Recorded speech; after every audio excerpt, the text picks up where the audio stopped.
Chair now recognizes President Whips for 5 minutes. Chair Rodriguez, Co-Chair Sablan, distinguished members, Ali, and thank you for this hearing. I'm accompanied today by compact negotiator Caleb Udui, Senator Kasugi Tapsuino, Delegate Mongoro Alul, and Ambassador Hershey Kyoto.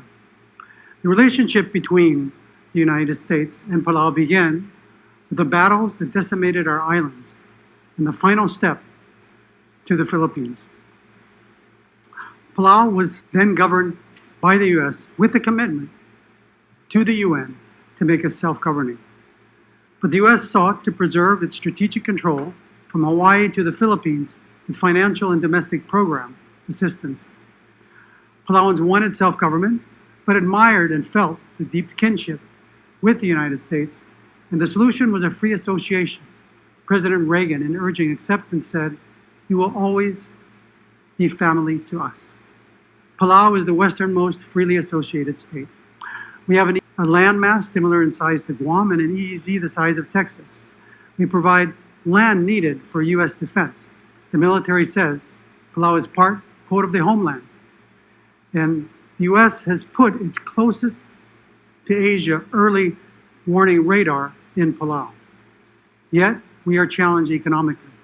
The compact provides us free access to the U.S., domestic federal programs, and financial assistance, primarily through a trust fund that was to last for 50 years, but which has proven inadequate. Wisely, it also required joint reviews of Palau's needs with the U.S. commitment to act on these. This legislation would not only provide needed financial stability, program assistance for 20 years, but a basis for continuing thereafter. Palau and the U.S. are joined at the hip, and Palau recognizes Taiwan's right to exist. Continuation of the relationship, however, can't be taken for granted. Palau is subjected to extreme economic carrots and sticks to shift its alliances. China, our largest source of tourists, cut off visits when we did not shift alliances. This, coupled with the pandemic, shrank our economy by more than 30%. We cut spending and increased revenue, but still had to borrow for essential public services. Our economy is still struggling. China has offered to send more tourists than ever and make a huge investment in new industries if we shift.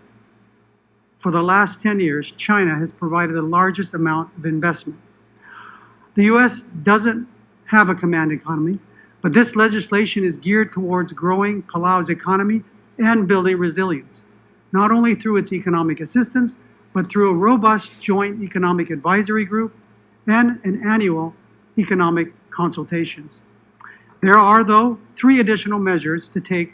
One is to reestablish an Office of Freely Associated State Affairs in the State Department with coordinators from Interior and Defense, departments that have greater equities reporting to the NSC. The Congress insisted on such an office in initially approving the compacts. State, however, later got rid of it. Some at State want to treat us like other island nations, but our relationship are much closer than the U.S. has with any other nation.